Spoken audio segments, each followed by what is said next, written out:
toys, throwing it away. Hey, it's Trey and welcome back to my channel. I recently went on a 3-day trip to Disney World at the end of February in 2024 and thought I'd share my top 20 must-dos for all 4 parks. So if you think that'll be interesting or helpful, just keep watching. Now, a quick disclaimer, I was fortunate enough to visit Disney World with my friend who is a cast member, which drastically helps with saving costs. So I highly recommend making a friend who works there or making one of your existing friends work there. Haha. We were able to park hop all 3 days, but we did not purchase the Genie Plus Pass because it's not transferable like it is at the Anaheim Disneyland and California Adventure.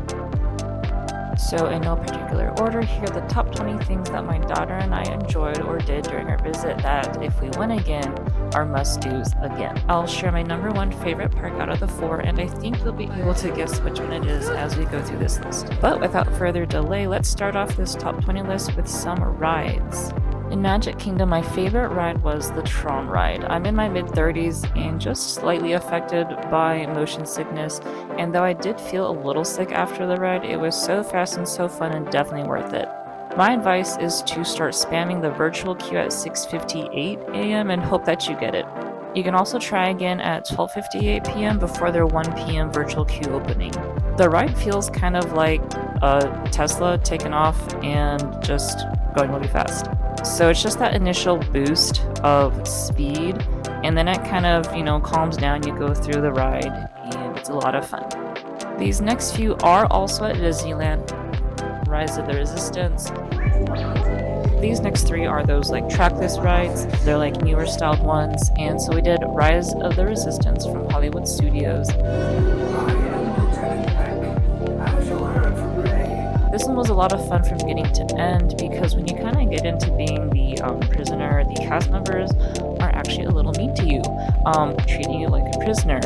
And it's a fun adventure. There's a little drop, but you can kind of guess where it is and brace yourself for it. Also in Hollywood Studios, there's the Mickey and Minnie's Runaway Railway. This one is really cute, and at the beginning waiting area, there is one startling part that it's part of the story.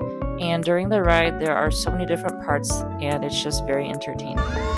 In Epcot, there's Remy's Ratatouille Adventure. It's really cute and fun. It's a 3D ride, and there was only one part of it that was nauseating for me just a little bit, but the rest of it was really fun and cute. And also in Epcot, the Frozen Ever After ride features some key moments from the first Frozen movie and a little bit of excitement when the giant snowman chases you, but it's just decorated and done so well with the animatronics, the newer animatronics, and the music and all the decoration.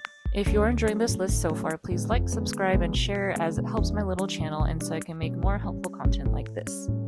This next section is more of attractions for you to see or do, not really rides. In Epcot, I think our number 1 thing at Epcot was the Journey of Water, inspired by Moana. This is an educational walkthrough adventure about the water cycle, but with an added element of magic as if the ocean chose you. There are multiple stations where you can manipulate water. My daughter did this twice and wanted to do it a 3rd time, but it was getting cold and late, so I had to say no. Also in Epcot, there's this Mitsukoshi store, which if you like Japanese culture and Japanese pop culture, you must visit it.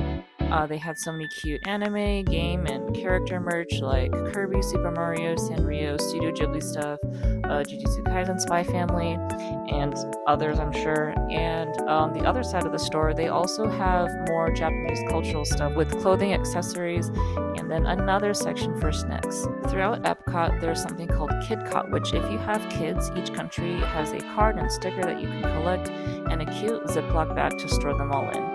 At Japan and Morocco, they'll write a phonetic version of your name in Japanese and Arabic, so that's kind of a cool souvenir to have and completely free. The back side of each card also has a picture that your child can color there. They do have tables with markers, or you can save it for later. In Animal Kingdom, they also have their version of a sticker book for kids called Wilderness Explorers, and there are several stations around the park for kids to do an activity, learn about an animal, ask questions if they have any, and the cast members were so patient, even with my child who sometimes asked a lot of questions. There are quite a few stations though, so we only managed to get through a 3rd of it, I think.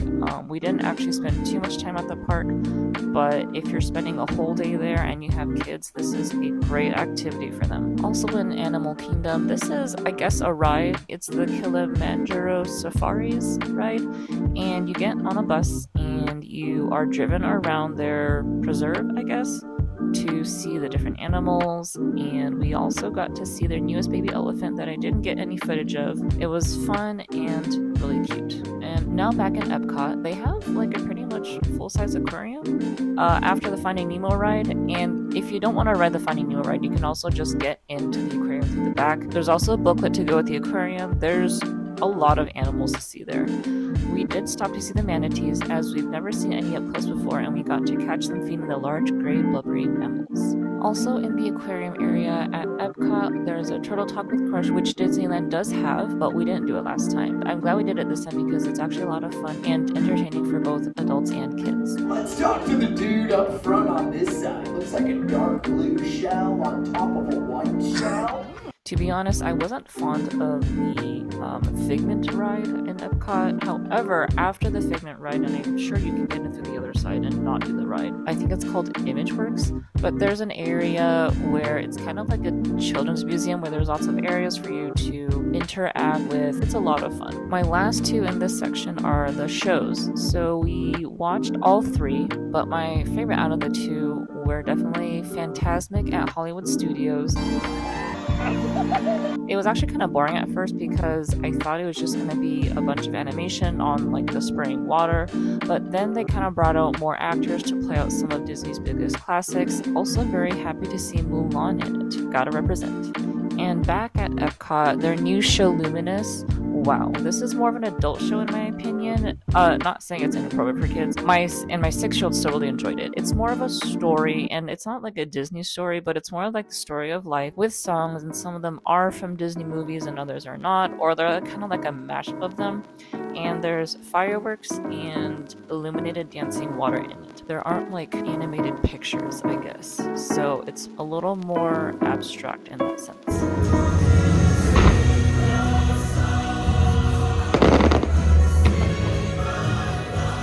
This last section of my favorites, I'm going to be talking about some of my favorite foods that I had in Disney World. In Epcot, in the Germany area, there was this gingerbread salted caramel buttered cookie sandwich, and I haven't tried too many Disney treats sadly, but this is an all-time favorite out of all the cookies I've ever eaten in my life. The slight spice of the gingerbread and the caramel and the gooey cookie just all worked together so well, and it surprisingly wasn't too sweet.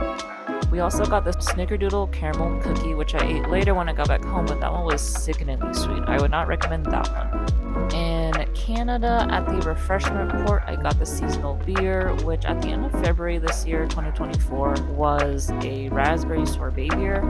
It wasn't too sour, not too sweet, not too like beery, since I'm not really like a beer connoisseur or anything, but I really enjoyed this. Also in Canada, at the refreshment port, we got poutine to try. It was a little too salty with the gravy, but it was still really good, and the cheese curds were good. Now in Animal Kingdom at Flame Tree Barbecue, I think this was the best meal I had during the trip. The half chicken was moist, at least the thigh and leg that I ate. It was smoky and flavorful and not too bad for $13.79. The baked beans were good and coleslaw was coleslaw, but you gotta eat some veggies, right?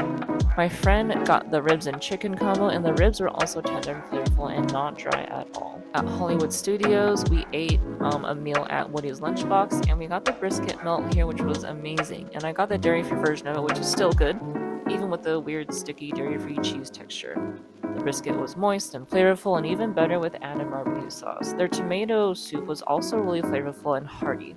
By the way, if you have food allergies or restrictions, if you scroll down in the My Disney app, you can select for whatever restriction or allergy you need to, and it'll show you the options that are available for that. So those were my top 20 out of all 4 parks, and I did want to have some honorable mentions. So the Pandora World of Avatar was cool. It was beautiful during the daytime, but we didn't get to see it at night, which I heard is amazing with the bioluminescent plants, but we didn't get to it. So if you can, you definitely should check it out. And the Finding Nemo live show was also a lot of fun. It's called The Big Blue World, I believe. It's like a musical. I enjoyed it, but wouldn't need to go again.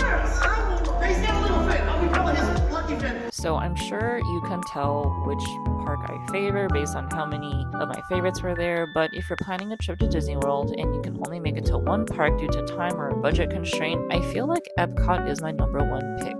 There's a good balance of good food, good rides, shows, and things for kids. So it's like a perfect one park fits all for a family or an adult only trip. The decorations and theming are also done so beautifully, and there are live performances or demonstrations in each country pretty frequently. So that concludes my list, but I'd love to hear about your list. Have you been before? Is there anything that you highly recommend people do?